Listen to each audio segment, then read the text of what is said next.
Okay, in the last video we end with this equation number 7. Now we also derived before that the tangential component of acceleration is 1 over r d over dt of r square theta dot. Now if we multiply and divide, this the right hand side of this equation by the effective mass 1 over mu r into d over dt of mu r square theta dot, then this will be equal to 1 over mu r d over dt of mu r square theta dot is angular momentum, magnitude of angular momentum.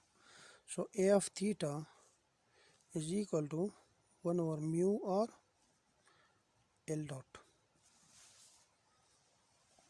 Now a central force is a force which is toward or away from a fixed point. Like a force which is towards a fixed point or away from a fixed point, or O, then the force is called central force, and is defined as this force, which is a function of r, is equal to its magnitude times its direction, and the direction is always directed towards away this fixed point. This force is a function of r and it is directed toward away a fixed point. Now we know that the torque N is equal to rate of change of angular momentum. This will be equal to d over dt of, instead of angular momentum we will put its value, which is r cross p.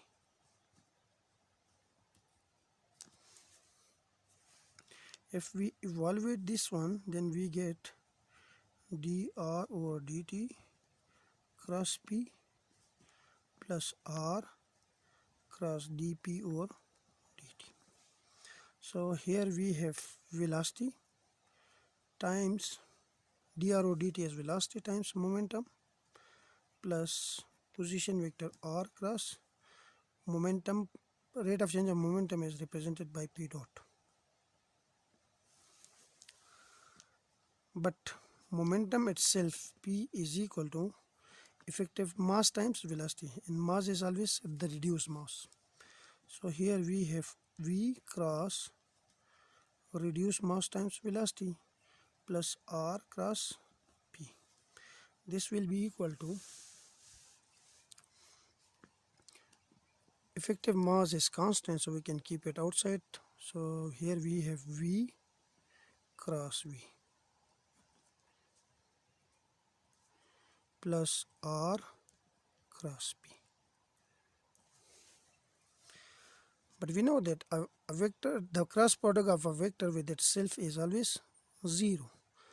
So v cross v is also equal to 0.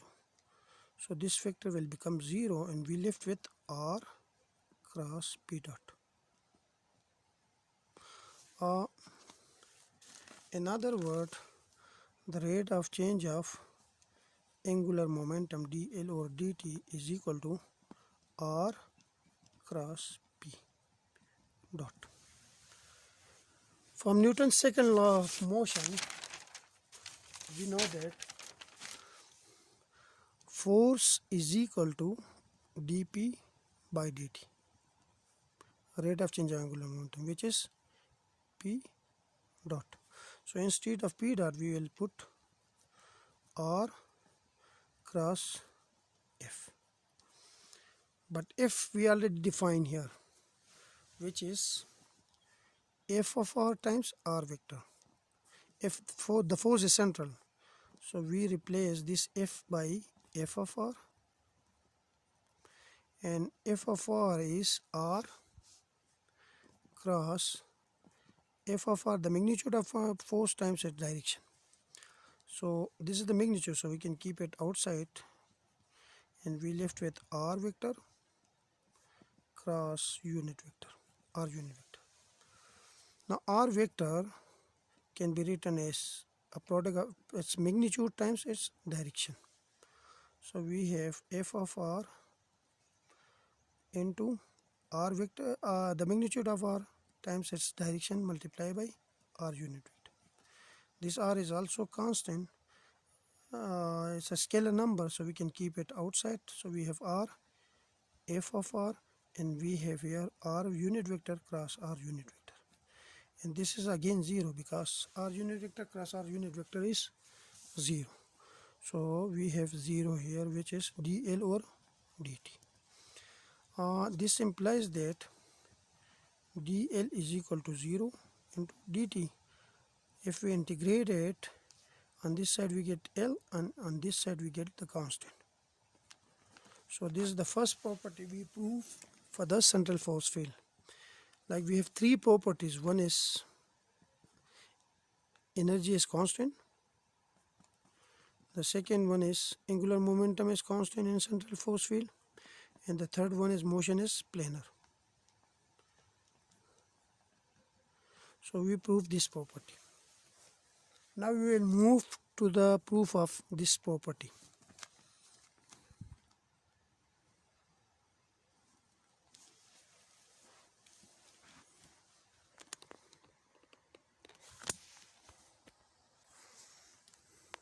And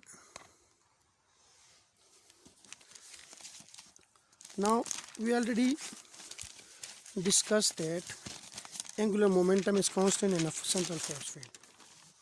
That is, we already proved just a while before that L is constant. If L is constant, it means that its value, which is R cross P, will be constant. But P is equal to mass times velocity. Mass is effective mass or reduced mass times velocity. So we will replace P by its effective mass times velocity, which is constant. In other words, this effective mass is a constant quantity, so we can keep it outside. So we have R cross V is equal to constant. Now, if this whole factor is constant, then this implies that the magnitude and direction of R cross V does not change.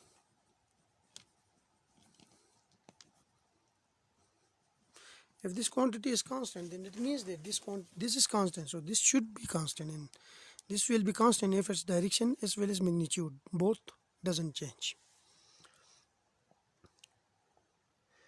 And if it doesn't change, then this is the essential condition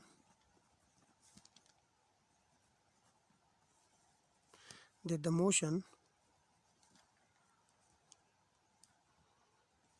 is in a given plane.